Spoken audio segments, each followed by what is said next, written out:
दोस्तों, मैं अमृतांशु चंद्र फिर से आप सभी का स्वागत करता हूं बाबा के ज्ञान में। आज वही मुद्दा फिर से है कि आखिर क्यों हम उत्तर भारतीय, खासकर बिहार, यूपी और झारखंड के लोग बाहर स्टेट में क्यों काम करने जाते हैं। एक्चुअली प्रॉब्लम क्या होता है ना कि हमारे स्टेट वाले ना, जो होता है ना, बच्चे तो पैदा कर दिए बाप माँ मिलके, अब बच्चे को पालने के लिए पड़ोसी के भरोसे छोड़ दिए। वही हाल है हमारे स्टेट की गवर्नमेंट। हमें इलेक्शन में जाते हैं, वोट दिवा देते हैं, चीफ मिनिस्टर बन जाते हैं और फिर जॉब के लिए दूसरे स्टेट में भेज देते हैं। चाहे वो वही बात है, चाहे जो किस किस्म का ग्रेजुएशन हो, आपको बाहरी में जॉब मिलेगा। ये प्रॉब्लम क्या है? ये पागल बना रहे हमें। ये पागल आज से नहीं बना रहे, पीछे 25-30 साल से पागल बना रहे। पागल के पास ना आईटी सेक्टर है ना कोर सेक्टर है। अगर मान लो आईटी सेक्टर कोर सेक्टर है नहीं, खेती के लिए भी इनके पास कोई व्यवस्था नहीं है। क्या फर्टिलाइजर है? कुछ नहीं है फर्टिलाइजर। कभी कभी तो लगता है कि करना क्या चाहते हैं। इनका मतलब है कि नेता बने और दूसरा कुछ सोचते ही नहीं है।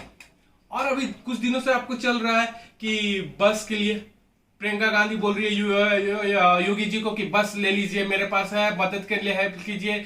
और योगी जी बोल रहे हैं नहीं बस नहीं है, आपको 800 है। इनके बीच में सोनू सूद भाई साहब बिना हो हंगामा कंट्रीब्यूशन के बस से आदमी लोग को पहुंचा भी दिया घर में। अरे मान लीजिए प्रियंका गांधी जी आपको डायरेक्ट ही नहीं बोल सकते थे, कम से कम लेटर तो लिख सकते थे। लेटर नहीं लिख सकते तो अपने अधिकारी को डायरेक्ट भेज सकते थे। वीडियो रिकॉर्डिंग करने की क्या जरूरत थी? अगर वीडियो रिकॉर्डिंग करती तो छोड़िए, हटाइए, लेकिन काम तो कर देना चाहिए था। और योगी जी को भी बोलना चाहिए। मान लीजिए 1000 में अगर आपके पास 800 बस आया और 200 अगर टेम्पू आ गया तो उसको भी तो भेज देना चाहिए था। टेम्पू से क्या दो आदमी नहीं आ सकते थे? नहीं, ये साले सब मिलकर हम लोग को पागल बना रहे हैं। और पागल ऐसा बना रहे कि हम लोग आज तक समझ नहीं पाए कि कैसा पागल बनने वाला है। इनको एक सोनू सूद है, एक भाई साहब, वो आराम से बिना कंट्रोवर्सी के लोगों को बस से भेज दिया। इनका तो पता ही नहीं चल रहा कि प्रियंका गांधी भेज रही है और योगी ले रहे हैं। और प्रियंका गांधी से मैं पूछना चाहूंगा कि आपको यूपी दिख रहा है? 2-4 बस झारखंड में भी लोगों के लिए भेज दीजिए, 2-4 बस बिहार के लोगों के लिए भी भेज दीजिए, 2-4 बस राजस्थान के लिए भेज दीजिए, 2-4 बस एमपी के लोगों के लिए भेज। नहीं, आपको तो यूपी की पड़ी है क्योंकि यूपी में इलेक्शन आने वाला है। Forget about the election and all. Second बात, दूसरी बात तो हमें ये नहीं समझ में आती कि झारखंड बना क्यों है भाई। झारखंड बना क्यों है? झारखंड बनने का मतलब ही नहीं है पता चलता कभी। झारखंड के लोग का पता, आज कल भी गरीब थे, आज भी गरीब है, परसों भी गरीबी दिख रहे हैं हमको। लेकिन वहां का मंत्री करोड़पति, साला हमको आज तक ही नहीं समझ में आया है कि 10 मतलब जो आदमी के पास 50,000 है, मंत्री या विधायक बनने के बाद 50-100 करोड़ का मालिक कैसे हो जाता है। हम जानना चाहते हैं कि कौन सा ट्री लगाता है भाई, कौन सा वृक्ष मनी वाला वृक्ष लगाता है कि हर रोज पैसा तोड़ता हुआ अमीर बनता जाता है। साला वहां का ना आदमी बन रहा, ना यूथ में साला कोई नौकरी लग रहा है। जीपीएससी का हमेशा कोई कांड ना कांड होता है, फिर भी साले झारखंड बनने पर बोलते खुश है। झारखंड बनने के बाद एक ही इंसान लोग फायदा में है, नेता करोड़पति बन गए, वहां के अधिकारी करोड़पति बन गए और नेताओं के पीछे बैठने वाले ठेकेदार बन गए। बाकी सब तो गोलमाल है, गोल ही माल है। और दूसरी बात आपको बताता हूं, इस तरह पागल बना दी है बस और ट्रेन को लेके। मदद के नाम पे सिर्फ झूठा कि वो नहीं मदद कर रहा, ये नहीं मदद कर। मैं पूछना चाहता हूं ना कि अगर आपके स्टेट से ना गुजर रहा, वो आपके क्षेत्र से ना गुजर रहा, आपको वहां पर उन लोग को अपने क्षेत्र से उठा के दूसरे क्षेत्र, उनके क्षेत्र में पहुंचाने में कितना दिक्कत लगेगा। यही साल अगर इलेक्शन होता ना तो इस साल 20,000 गाड़ी भेज देते। कोई भी पार्टी होता, उसको ना पुलिस मार के भगाती, ना लाइसेंस देने की जरूरत होती। लेकिन नहीं, यहाँ तो इलेक्शन की बात नहीं थी। ठीक हुआ कोरोना वायरस हो गया। कोरोना वायरस नहीं आता तो हमें पता नहीं चलता कि हम साले यूपी, बिहार और झारखंड के लोग बाहर काम करते हैं। इसमें पता चल गया कि हमारे स्टेट के नेताओं लोग सिर्फ माल खाओ, कमाओ और सो जाओ, जनता का बारे कुछ सोच हुई मत। ये आज की क्रिया नहीं है, ये पिछले 30 साल से चली आ रही है और 30 साल से हम इस पे पिछवाड़ा में ले रहे हैं अपना। और इसका जानते कसूरवार कौन है? हम है। हम चूतिए थे और चूतिया रहेंगे, क्योंकि 500 में शराब की दुकान पे बिक जाते हैं इलेक्शन टाइम में। इलेक्शन टाइम में हमें ये चीज याद नहीं रहती है। इलेक्शन के टाइम में हम कास्ट देखते हैं, कह रहे साला वो मेरे कास्ट का है तो हम उसको वोट दो, चाहे कहा नहीं पखंडी हो साला, लेकिन हम उसी को वोट देंगे क्योंकि वो मेरे कास्ट में है।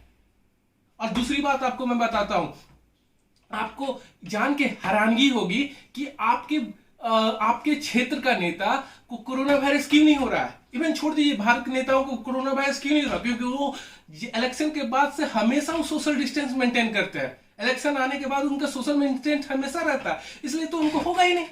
उनको तो आदत है जनता से सोशल डिस्टेंस मेंटेन करने का, तो उनको तो होगा ही नहीं कोरोना वायरस। तो कहां से होगा? तो आपको मत हैरानगी होना चाहिए कि यहाँ के नेताओं को क्यों कोरोना वायरस नहीं हो रहा है। तीसरी बात आपको बताते हैं, ये 80% पैसा ना अपने पार्टी में खा पी जाते हैं, जितने अधिकारी जितने नेता है। अब हम लोग के पास कहते हैं बाबा जी के ठुल्लू।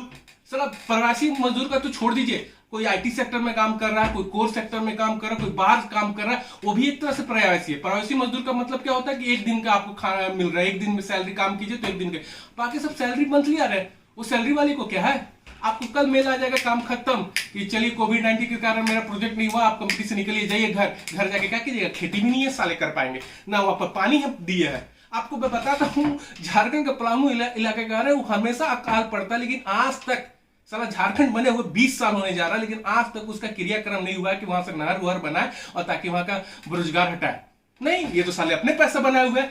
वहां के पलामू एरिया के सारे मिनिस्टर करोड़पति हो गए, बस जनता को छोड़ के। जनता आज भी साले जीरो के जीरो लेके घूम रही है। लेकिन ये तो बात करेंगे कि हम पे पैसा दीजिए, गरीबों के पैसा लेके खुद भरते हैं। अरे कुछ नेताओं को छोड़ दीजिए, लालू ने जो काम किया, जो तो किया ही, एकदम चारा घोटाले में डुबा दिया। बाकी सब भी क्या किया, बाकी सब भी आपके पास कुछ उपाय नहीं किए। और झारखंड मरने का तो एकदम कभी कभी तो लगता है ना कि बीजेपी में 2-3 नेताओं को ना राम जी जिंदाबाद करने के, जय श्री राम बोलने के लिए रखा है। राम जी भी ऊपर से देखते होंगे ना, तो कभी कभी सोचते होंगे चप्पल लाओ, कहीं से चप्पल ऊपर से नीचे मारे कि साला माथा उतर टूट जाए। लेकिन प्रॉब्लम क्या है जानते हैं, प्रॉब्लम ये है ना कि उनको सीखना चाहिए, नितिन गडकरी से सीखना चाहिए, जो महाराष्ट्र का नेता है। उनको इवन नरेंद्र मोदी और अमित शाह से सीखना चाहिए, उन्होंने कैसा विकास किया। उन्होंने अपने गुजरात को कहां से कहां ला दिया, महाराष्ट्र को कहां से कहां ले दिया, कर्नाटक को कहां से कहां ला दिया। लेकिन ये तो नहीं सीखेंगे, उनको तो आदत है कि खाओ माल पड़ाओ खत्म करो। और मैं सारे पार्टियों के नेताओं को बोलता जाता हूं कि यूपी बिहार में ना ये और झारखंड में ना यही करते हैं कि बच्चा हम पैदा करेंगे, पड़ोसी का राज पालेगा मुझे, और हम लोग दर दर भटकेंगे। और हम लोग इलेक्शन के टाइम में हम चूतिया थे और चूतिया रहेंगे, और हम वोट उनको ही देंगे।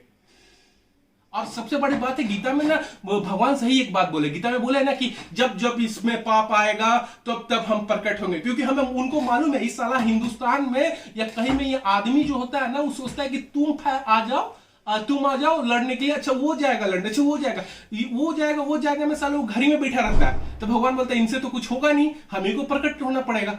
हम तो घर में अच्छा हाँ, हम तो टिकटॉक भर से यूट्यूब देखेंगे, और टिकटॉक पर यूट्यूब देखेंगे। हमको तो हिम्मत नहीं है पिछोड़ने में कि ऐसे वीडियो को शेयर करे और बोले कि साले नेता तुम हरामी हो, क्योंकि हमें तो टिकटॉक वाले में वीडियो में मजा आ रहा है। तो देखते रहो, मजा करते रहो। कल भी तुम प्रवासी से, कल भी तुम्हारी लगने वाली थी, परसों भी तुम्हारी लगेगी। चलो, जय हिंद।